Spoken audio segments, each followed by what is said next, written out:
So, hello, peace be upon you. Assalamu alaikum, my young, very young brother Ayub, who is a fairly new Muslim. You converted when? Alhamdulillah. Wa alaikum assalam wa rahmatullahi wa barakatuh. Converted about a year ago. And you are how old now? I'm 18, turning 19. Wow. Inshallah. Okay, so you converted when you were 17 years 17. old, yeah. Awesome. Yeah. So, my question really is, why bother becoming a Muslim? So I'm a Muslim, by the way, and that's kind of I don't know which direction it'll go in, but I think it's an important question. Why did you feel the need to actually listen to the truth? Because people don't really, they might know truth, but they might not follow it. Yeah. So What made you do That's that? an interesting point. I think that you've highlighted there. So a lot of people do, and I think this is quite widespread. You'll notice, unfortunately, amongst people who are actually raised in Muslim households, is that they know all about wudu, they know all about salah, they might know a good decent amount of Quran, but it's like they have the knowledge but they're not motivated to actually act upon it.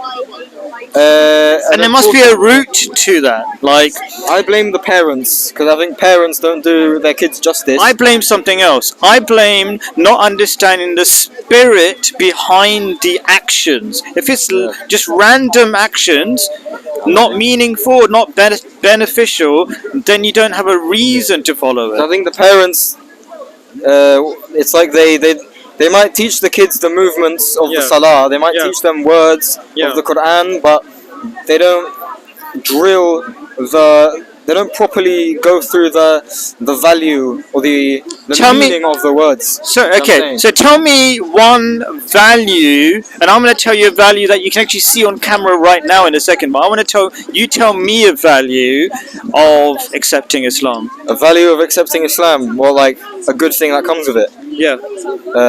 From your personal I think experience. Paradise is. You mean in the next life or this life? Paradise in the next life, yeah. Okay, I think in this life as well, right? So there's a verse of the Holy Quran that says if you fear God's judgment, you will have two gardens. And gardens in the Quran means paradise, basically. In short, it means you will have paradise in this life and the next. Yeah. Okay, and so what I wanted to show you, so you're a British guy, right? Okay, now normally a British guy would not feel really shy of putting their arm around me, right? But Muslims feel like brothers. There's no distance. That's a beautiful thing. Like, I barely know you, right? I met you last week. Yeah. Right? But we don't have the distance, and the distance is which is making people so depressed in this country. So you don't even know it, but you're kind of absorbed, even like you've absorbed Muslim values. It's beautiful. And that's why I was talking about earlier on my happiness class a minute ago. When I come back from the Middle East and I come back to London, I feel so sad for my fellow Londoners, because I'm a Londoner, right? I feel so sad that people don't treat each other as brothers and sisters, that have that distance. And I can see the reason, the absolute perfect reason to be depressed when you're so disconnected that you can't even make eye contact with each other. What do you think about that? What? Do you know what I mean? Wait, do you know, what did you just say? I wasn't listening. Okay. Don't you feel it's sad that people can't make eye contact with each other? They're so scared that everybody's a stranger. Yeah. You know what? Yeah, I think. I don't know. I mean, I've lived in London my whole life. I think there is an element of that here. Living here, you see, it's like people don't say hello to each other. But I think that's a very London issue. Very London. I think people. A very eye-opening thing that I've heard was that London seems to be almost its own country next to the rest of the United Kingdom, because the UK outside of London is very different. People actually say hello, especially up north, isn't it? They say hello, they say "hey up." Yeah, but I still think it's a problem outside London as well. Like, there's a lot of depression in villages and stuff. It's probably spreading.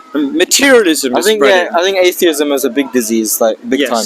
Yeah. You just imagine like the most disgusting like warts and like and all that. Yes. And like cysts. Yeah. Like that is atheism. Right. It's like a big disgusting Yeah. disease. And now I want to separate atheism from hate of atheists. I love everybody, right? everyone. Okay.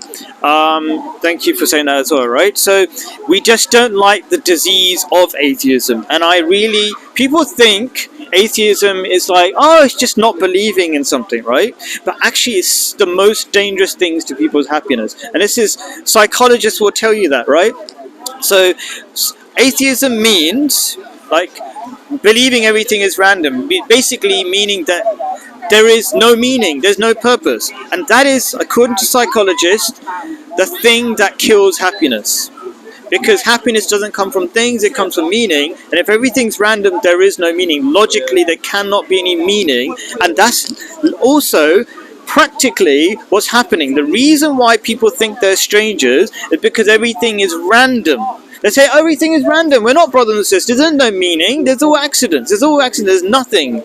And so people just feel like strangers and competitors and all this kind of stuff. It is really, really sad. Yeah, that's true.